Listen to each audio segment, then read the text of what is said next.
To you, my dear colleagues, to all the hardworking civil servants in the Senate, to the dedicated public servants of all other government agencies, to our dear frontliners in the medical and other support services, at sa ating mga makapangyarihang mamamayan at kababayan.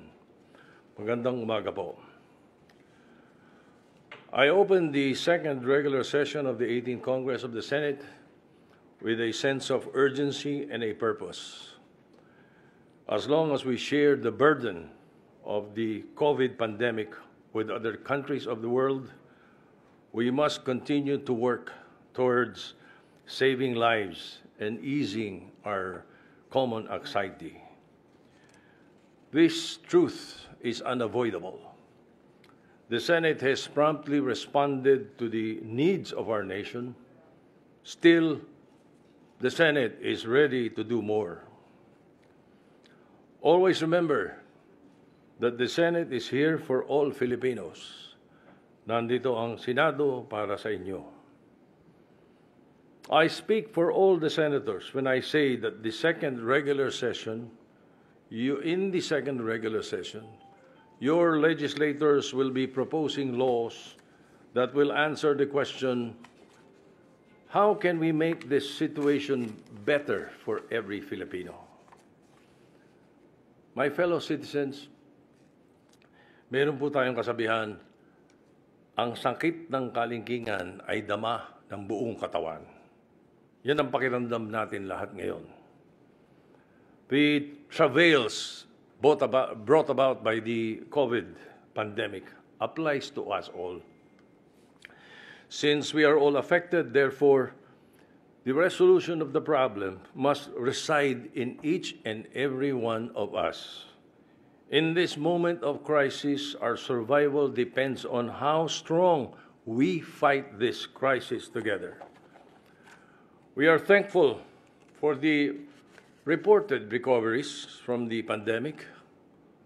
We are saddened by the deaths of many, inspired by the heroism of our frontliners, but we must not lose hope or turn our frustration to destructive anger.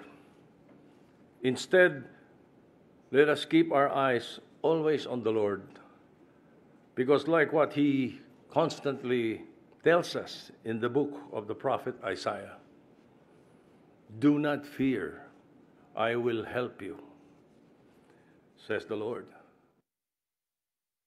Together we must fight the feeling of uncertainty that runs rife in every day. All of us must pledge commitment to survive this crisis, not only individually with our families, but more importantly, together as a nation. Today, I give my solemn pledge that the Senate will fight for and in behalf of the Filipino people. The world is on fire. The more our nation reflects this reality, the more earnest government must be in protecting each and every one in our community. The Senate is aware of its bounden duty in these times. As representatives of the people, it behooves upon your senators to stand as vanguards in this national crisis, national health crisis. More than ever, we are determined to give voice to your needs. In the previous regular session, your Senate worked for the approval of COVID-related legislations which are now being implemented by various government agencies.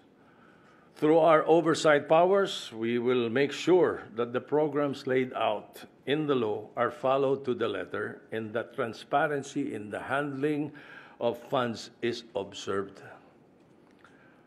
As your Senate enters the second regular session of the 18th Congress, we will continue where we left off in the shaping of adequate legislation to this major challenge in our lives.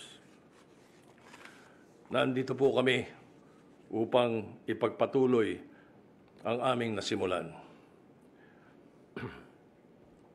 There is no question that the COVID pandemic will leave us all changed.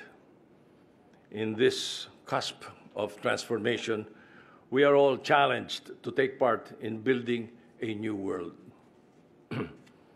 Binabago at patuloy na magbabago ang lahat sa ating buhay dahil sa pandemyang ito. Hinahamon tayo ng panahon na makilahok sa pagbabago. Ang maglilok ng bagong tao na isisilang sa bagong mundo. Without preempting my colleagues in the Senate who chair various committees that have jurisdictions over specific matters, as your Senate President, I would be very willing to lead all of you to craft a holistic agenda in the second regular session that will focus on the following legislative concerns. Number one, digital landscape. For as long as the pandemic remains uncontrolled, there will be a need to upgrade and improve the digital highway in support of various communication and online transactional needs. Number two, distance learning. As we stay isolated, we must not neglect a generation of young people who would otherwise be deprived of advancing in their studies. We must support programs that will help the education sector migrate to more plausible learning platforms. Number three, public transport system. In order to revive our economy, it is imperative that we have a safe, efficient, and dependable public transport system that will ferry workers so that industries may again produce goods and services, and people can resume earning incomes to spend. Number four, encouraging new business. Experts say that this pandemic has fundamentally changed the market economy. Government can help entrepreneurs find their place in the emerging business and landscape by reassessing tariffs so as to ease burden or business burdens where appropriate, as well as providing the means for new ventures to flourish. And fifth, support for the arts. Priority should also be given in support of the arts. We must rebuild our nation in both body and soul. Great civilizations before us endured not only because they had material wealth, but because they lived a life nurtured by writers and artists. Sa panahon ng krisis, higit natin kailangan ng mga manunulat, mga makata, mga manlilikha na tutulong sa ating intindihin ang nangyayari sa mundo.